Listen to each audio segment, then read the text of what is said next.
In the silent film version, mid-20s, Lon Chaney played the Phantom of the Opera more as a figure of pure horror, a monster, whereas your Phantom on stage is a tragic figure, not an ogre. No, but he still had enormous passion, Lon Chaney, in the way that, but there wasn't, I don't think, the sensual thing that I try and put through the character. I'm helped by, again, I say the music. I'm helped by my script, and I mean, the first piece of music I have really closely with her is Music of the Night, and that is that I don't really touch her. I run my hands near to her, and I nearly touch her. I mean, I do push her face away from, but it's all a it's a wanting, it's a wrapping himself around her, and hopefully the music will do that. The dry ice in the background will do that, and it makes it for a very sexual piece without being overtly sexual. No, it's not. It must never become lewd. It must never become sensual coarse. rather than sexual. Yes. It takes 2 hours each day to put on that mask to make you look so hideously deformed. It's becoming less and less every day now. You're more adept at it. No, I'm becoming uglier every day. So I'm needing less and less makeup. I'm told that because of the makeup and the mask, you're really half blind on stage. Yes, well, I wear an opaque lens in this eye. This is the bad side of the face. And there's an opaque lens I put in here, which immediately diffuses everything. I cannot see a thing out of that eye, very, very faintly. But there's no depth. I don't know where you'd be sitting. If I looked at that eye, I couldn't actually feel where you were. So this one is a darker blue or a brighter blue contact lens than my own eye, so that will intensify the blueness. So, piercing. Yes. And so you get a difference between the two. So therefore, that isn't too clear either, especially if the makeup starts to, with the amount of water that you're losing, it gets down behind the lens, and so that becomes even more tricky. And yet, in spite of that visual impairment, you're very active on stage. You fall through a trapdoor, you climb up a ladder, you swing across the stage on a giant angel. Have you gotten hurt? This is a pretty athletic role. Touch wood, no, I haven't yet.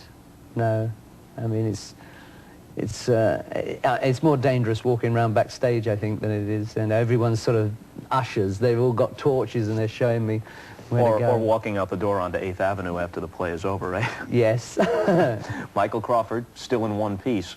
When we come back, we're going to talk about growing up in England and about his friendship, close friendship, with John Lennon and the Beatles. Stay with us.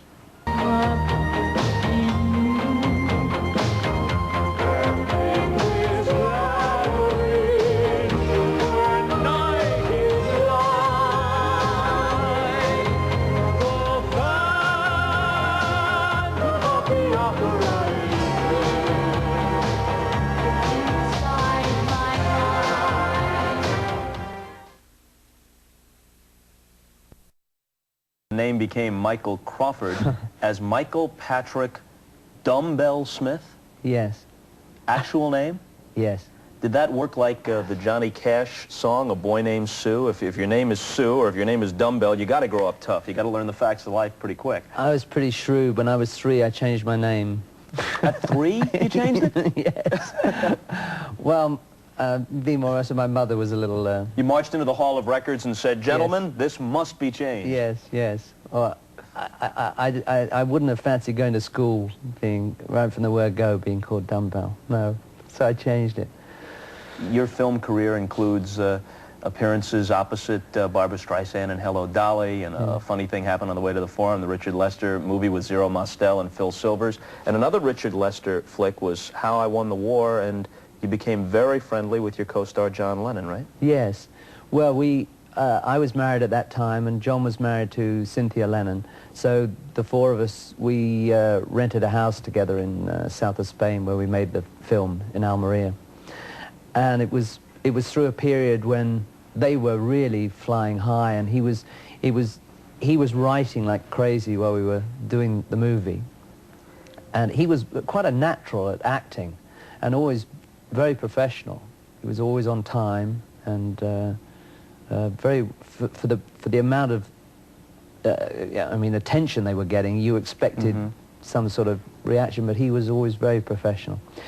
And he was writing. I remember we used to sit in the evening after we'd eaten. We'd sit on the floor, and he'd sit on his bed, cross-legged, and he was composing Strawberry Fields. And even at that time, I mean, now we all know the title, Strawberry Fields, yeah. but at that point you didn't. And just to keep hearing him going over that one bit, Strawberry Fields forever, and you thought, oh, this is going to be a great song, and you just knew. And he said, oh, I don't like that very much. I said, it's great, John, believe me, it's great. What struck you most about Lennon as an individual? Not as an individual performer, as a person that you shared part of your life with. I never got to know him at all. I never got to know him at all. I lived with him for 6 months in a unit, in a way, but I didn't get to know him at all. And there are many people like that we'll all relate to in life, that we say, I know him, I spend a lot of time with that person, but there's no way I know them. And so I couldn't tell you a lot about John. Do you think that was purposeful on his part? He was in the midst of world fame, the likes of which none of us can imagine. No. You are famous as the Phantom of the Opera. That would fit in a thimble alongside the fame that the Beatles enjoyed internationally. Perhaps it was just at a point where he could not, outside of the music he shared with people and yes. what he might have shared with a tiny, tiny circle of people, yes. he just couldn't give anymore. No, that is total possibility. I used to spend time with him when we were filming the same film in the German section. We were in Hamburg, and we would go and visit a store, and he would be lying on the floor of the car till we got there, lying on the floor, and then we'd open the door and he'd run in, and he'd have 3 minutes to buy something, look at it, try it, and get out that store before I've never seen people like it. I've never seen amounts of people that just used to come from, one person would see him and then the car would be enveloped, and it was very, you read about it and you see it on newsreels, it was very scary. Did it make him disdainful of his public? Resentful of them? No, he was always quite amusing about things. I remember somebody quite rudely, in a way, he may not have thought it, but this guy came over, if I may, yeah. He came over and saw John sitting there in a pub with us in London. And he just went, hey, John. He says, yeah. He said, here. So John just took it. He said, thanks very much. But the man was saying, would you sign this way? But he didn't say a word. He just stuck it in his pocket and carried on talking. I thought it was a wonderful... He wasn't rude to the man. He just... It was just very quick thinking, and I've used it many times since.